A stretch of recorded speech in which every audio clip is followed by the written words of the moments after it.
For today's video nga po pala mga idol, nandito tayo sa ating incubator. So mga idol, ang kwento nung pangyayaring ito, meron akong inahing manok na lumilimlim.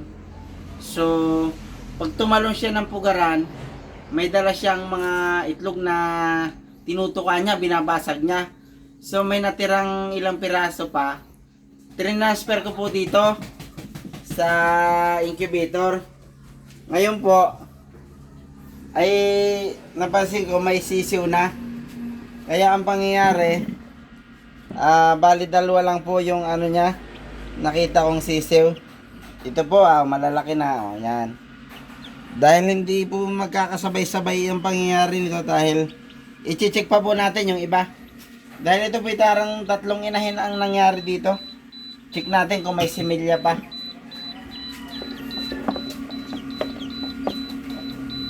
Yan ito, idol, parang bulok ito. Bulok.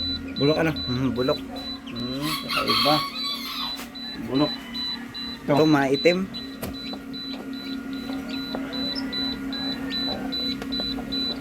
Parang meron yan, idol. Meron idol. Meron. May butas na yan. Meron. Ayan o. Oh, may butas na. Ito. Yan. So pag ganyan may butas, ilagay na natin dito. Sa ano? Para hindi mag-shoot ang paa sa... Para hindi mag-shoot ang paa dito. Kasi pag nag-shoot ang paa dito, nahuhulog siya sa ilalim. So maaring matay ng ating sisiw. Ayan. Lalaki, matilos ang itlog. Ito. Lalaki ito. May similya ito no? Meron. Ayan o. Kita? Malapit na yan. Malapit na. Ito, idol, crack Idol, na. ito parang crack na rin ano.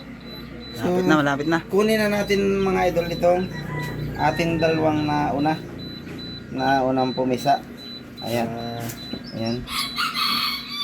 Ayun mga idol. Bale, ang pisa pa nito, February 4 pa mga idol. Ito yung ating binidyo nung nakaraan. Kaya yan ihiwalay-hiwalay. Ito yung magkakasama. Ito, magkakasama itong limang ito. Yan, kaya binigyan natin sila ng space. Ayan. Ito magkakasama yan. Ito. Ayan. Ito, magkakasama rin ito. Ito, yan, magkakasama. Tatlong inahin. Oh, tatlong inahin yan mga idol. Ayan.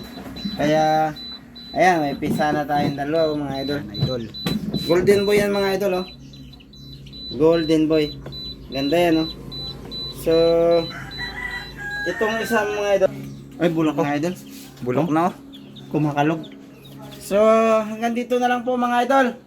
At ito, iilawan na po lang natin. Lalagyan natin po ng ilaw. Pang sa ganon, kasi wala po silang inahin, kaya kailangan ng init. Lalagyan po natin siya ng ilaw na 25 watts. Tapos, yung pinakang bahay nila ay may karton sa pin. Kailangan hindi po sila na lalamigan. Kasi mahina pa po sila dahil wala pa po silang balahibong marami. So ito po yung balahibo pa lang sa pagkasisir. So hanggang dito na lang po mga idol. Mervin Lastica Vlog from Lumang Bayan, San Teodoro, Oriental, Mindoro. Thank you for watching po. Salamat po.